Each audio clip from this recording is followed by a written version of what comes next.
This is NBC10 at Issue. NBC10 at Issue, Sunday, June 21st. Hate crime. How much is it increasing? Are we in the early stages of a virulent outbreak? If so, why? How might it spread and what to do about it? Now on NBC10 at Issue. Good morning. I'm Steve Highsmith. Hate crimes, harmful groups, and individuals are, of course, not new.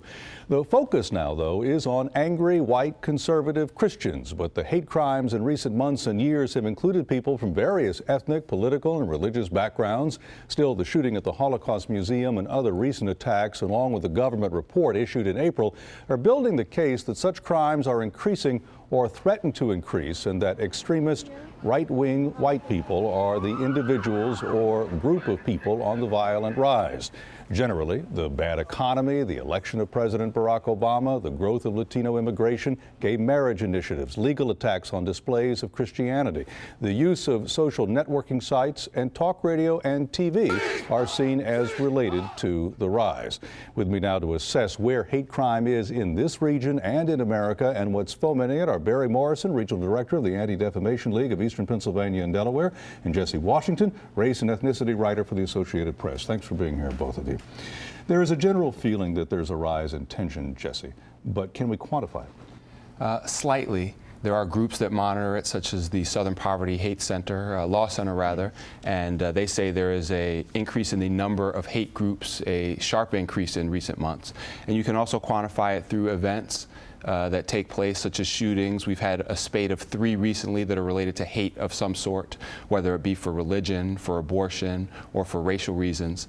And the 2008 hate crime statistics that are officially released by the FBI are due out in the fall. There's some discussion about whether those statistics undercount. We'll get into that in just a little bit. Barry, the ADL has tracked hate crimes for a number of years now, and in the last 4 years it reports there's actually been a reduction in the number of hate crimes against Jews and about a 7% drop in 2008 compared to 2007. On the surface, that would appear that that's good news. Is it good news or not good news?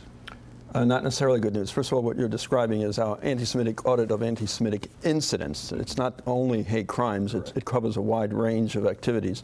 The FBI, which was referenced, compiles data on hate crime statistics, and the last report issued in 2007 showed that Jews constitute about 13% of all victims of hate crimes. Blacks remain the largest they're receiving end, they're the largest percent, receiving more than 30%, 34% of all hate crimes. But you know, numbers is one thing. The quality of what is going on is also significant, and we are definitely seeing a rise in ideologically motivated violent acts, particularly since the beginning of this year. Let's take a look at, you mentioned the Southern Poverty Law Center. They put out a report and they looked at 2008, and if we could take a look at hate groups, they say they have tracked 926 hate groups in the United States, 37 of them in Pennsylvania, 40 in New Jersey, 4 in Delaware. That's from the SPLC. And these include neo-Nazi groups, racist skinhead groups, black separatist groups, and religious-based groups, some with innocuous-sounding names like the Alliance for Catholic Tradition, which the Law Center points out the Vatican and mainstream Catholics reject, but is a source of anti-Semitism, according to the Law Center. So can we distinguish when we talk about this, and I think you say we can, Barry, the hateful rhetoric from actual crime? Well, it's a very good point. Yes, we can, but we also have to recognize that hateful rhetoric does contribute to and lead to hateful crime. Words do count. Sticks and stones won't break my bones. That's not true anymore. I mean, whether it's through the internet or other electronic means of communication, people are getting the idea that they're free to express their invective, their hostility, their anxiety, whatever the motivation. And we're talking about ideologically motivated acts here, whether these be by black separatists and black Muslim extremists, or whether it be white supremacists or people who are pro-life, as in the case of Kansas where somebody was murdered. I mentioned at the top, because of the Holocaust shooting and because of the election of Barack Obama, that a lot of the focus has been on white people. Is it wrong to focus only on white people, or is that where we're seeing the biggest growth, Jesse? I think that is where we're seeing the biggest growth. It would be wrong to only focus on that, and hate is hate no matter who is practicing it. But there is a distinct sense among a growing number of white men in this country that they are under attack, that they are losing their grip on power, that their way of life is being swept aside for something new, and that's scary for them. You brought with you a letter that you received from a person who didn't sign it, but it was postmarked in Tennessee, in a small town in Tennessee.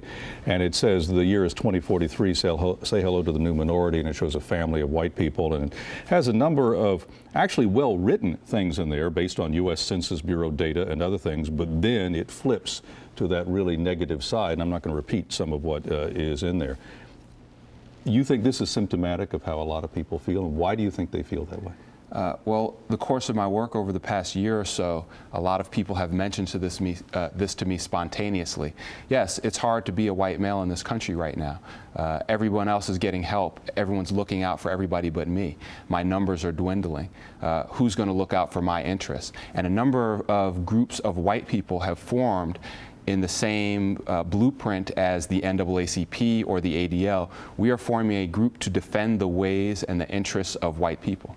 However, when you dig a little deeper, sometimes in these groups they are predicated on claims that there are genetic differences in intelligence between the races, or that America is a European country and should remain that way and should not allow people of other backgrounds to come into this country. I talked to Dr. Jan Fernbach, who is a really good professor at Temple University, who studied mass media and studied the growth of the internet. This kind of stuff, this talk on the internet that you mentioned, Barry, has been going on ever since there was the internet that was easily accessible. So for at least 14, 15 years now, we've seen this really significant rise in chat rooms, message boards, and on internet sites of hate. And I asked her a question, and when I asked it, she said, well, that's very plausible, and we need to think about it. So I want to ask you, is it possible that through the internet and others, we're creating a community in which all these people get together of like mind, and then one person comes out the top, bubbles out, sort of is pushed out, and we make the mistake of calling that person a lone wolf, like von Brunn, who went into the Holocaust Museum, when actually the community bears some responsibility for that person going into that museum and shooting? No question that the community bears responsibility, and while these types of people are lone wolves, and we're increasingly seeing lone wolves don't exist in a vacuum, well, and they're fed by conditions. Are we mislabeling them by calling them, in every case, lone wolves? Obviously some may be. But if they are constantly with like-minded people, thousands and tens of thousands, if they're using the internet to coordinate, if they're raising money through the internet, which feeds this type of ability to spread hate, one person comes out of that group, it's easy to dismiss them as lone wolves.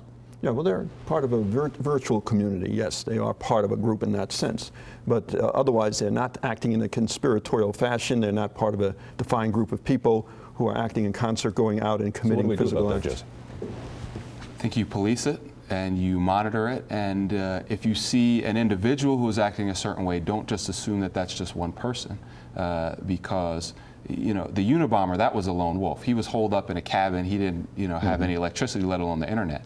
But if you see someone acting in a certain way, it is likely that they're being reinforced or supported by a larger group of people that may or may not be prone to the same actions. On the flip side, can the internet be a release of tension? If someone is feeling isolated, threatened, that they don't believe they've had any advantage, and that they're being shunned and not allowed to believe what they want to believe. If they get together with like-minded people, could it diffuse tension, or is that not likely?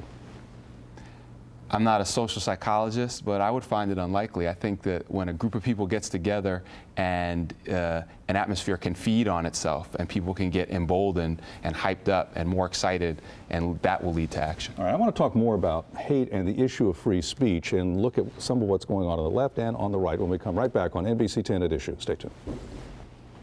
You're watching NBC 10 at Issue.